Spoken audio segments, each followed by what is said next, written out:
In a quiet town in Umebe, there lived a family of three: Mr. Frank, his wife, Mrs. Angela, and their only son, Daniel.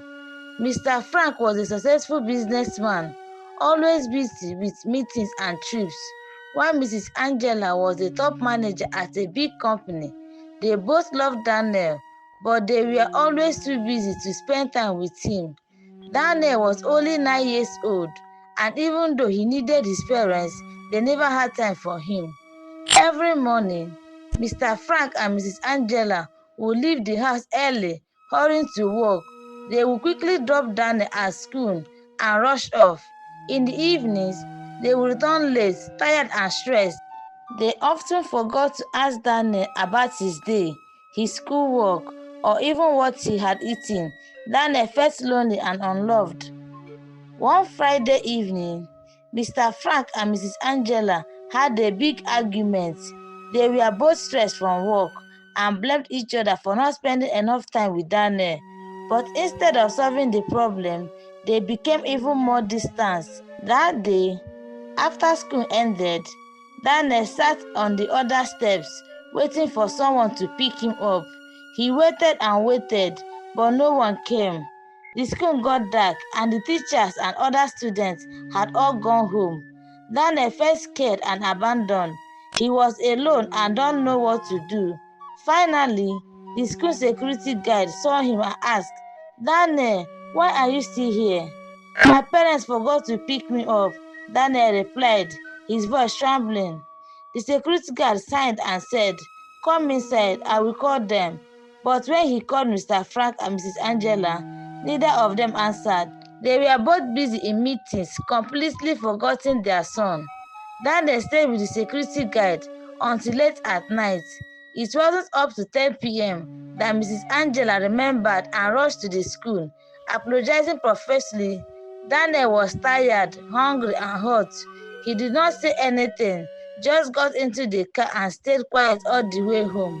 The next day, Mr. Frank promised to spend time with Daniel, but work called him away again. Mrs. Angela also had an urgent meeting. Daniel felt sad and lonely. He decided to take a walk to the park nearby. As he crossed the road, a speeding car came out of nowhere and hit him. Daniel fell, and everything went black. When Mr. Frank and Mrs. Angela received the news, they rushed to the hospital. Daniel was lying in a hospital bed, covered in bandage. The doctor told them he was in a coma and might not wake up. Mrs. Angela cried uncontrollable, blaming herself for not being there. Mr. Frank was silent, guilty eating him alive. They both realized how much they had neglected their son, and now he was lying there, fighting for his life.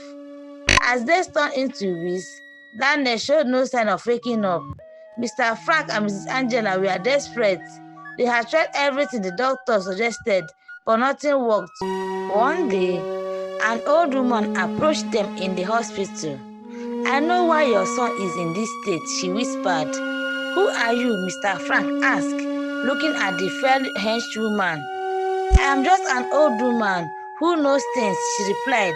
"Your family is cursed. The spirit of the forgotten children are angry." "What do you mean?" Mrs. Angela asked, her voice trembling. "The spirit of children who were neglected and forgotten. They have cursed your son because you were careless parents. To leave the curse, you must perform a ritual in the evil forest." Mr. Frank and Mrs. Angela were scared but desperate.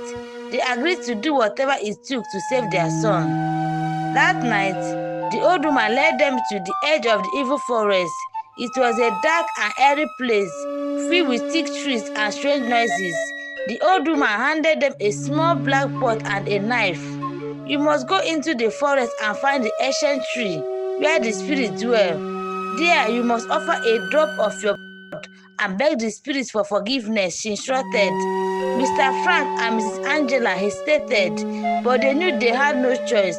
They walked into the forest, holding hands tightly. The deeper they went, the darker it became.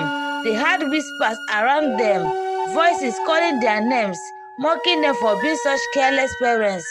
Finally, they found the ancient tree. It was huge and twisted. with a horror truck that seems to pulse with a strange light. Mr. Frank took the knife and made a small cut on his palm, letting a drop of fall into the pot. Mrs. Angela did the same. "We are sorry," Mr. Frank said, his voice shaking. "We are not good parents. Please forgive us and save our son." For a moment, everything was silent. Then, the ground began to shake, and a cold wind blew through the forest. Out of the hollow tree, shadow figures emerged, their faces twisted with anger and pain. They were the spirits of forgotten children, and they were not pleased. "You only came now because your own child is suffering," one of the spirits hissed. "You ignored him, neglected him, and now you beg for mercy," another one mocked. "We are sorry," Mrs. Angela cried. "We will change. Please don't take our son from us." The spirits circled around them, their voices growing louder and more terrifying. Mr. Frank and Mrs. Angela fell to their knees, tears streaming down their faces. "Prove it," the spirits whispered in unison. "Prove that you will be good parents. If you fail, your son will never wake up." The spirits gave Mr. Frank and Mrs. Angela three horrible tasks to prove their love for Daniel. The first task was to walk through the path of thorns. The spirits led them to a narrow path covered in sharp, painful thorns. Mr. Frank and Mrs. Angela had to walk through it barefoot, the thorns cutting into their skin. They cried out in pain but did not stop.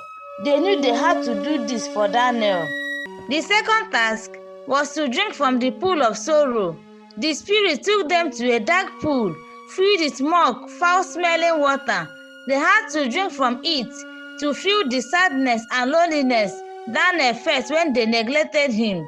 The water tasted bitter and made them sick, but they drank it all. The third task was the hardest. They had to face their own worst fears. The spirit brought them to a cave and left them there. In the darkness, Mr. Frank saw visions of losing his wealth and power, while Mrs. Angela saw herself losing her job and reputation. They were terrified, but they hid each other, reminding themselves that nothing was more important than their son. After completing the task, the spirits reappeared. They looked at Mr. Frank and Mrs. Angela, their eyes filled with judgment. "You have suffered," one of the spirits said, "but suffering alone is not enough. Will you truly change?" "Yes," Mr. Frank cried. "We will be better parents. We will never neglect our son again. We promise," Mrs. Angela added. "Please let Daniel live." The spirits whispered among themselves, then turned to the couple. "Very well, we will leave the curse. But remember this, if you ever neglect your son again, the curse will return, and this time, nothing will save him." With that, the spirits vanished, and the forest returned to its air silence. Mr. Frank and Mrs. Angela rushed back to the hospital, their hearts pounding with fear and hope. When they entered Daniel's room, they saw him stare. His eyes slowly opened, and he looked around, confused. "Mom, Dad," he whispered, his voice weak. "We are here, Daniel," Mrs. Angela cried, rushing to his side. "We are here, and we are never leaving you again." Mr. Frank hugged Daniel tightly, tears streaming down his face. "We love you, son. We are so sorry." Daniel smiled faintly, and for the first time in a long while, he felt truly loved and safe. From that day on, Mr. Frank and Mrs. Angela kept their promise. They changed their lives completely. They made time for Daniel, listened to him, and never let work come before their family again. They learned the hard way that neglecting those you love can lead to pain and loss. The deep moral lesson of this story is that no matter how busy life gets, we must never forget the people who matter most. Love and care are more important than money or success. Being there for your family is what truly makes you rich.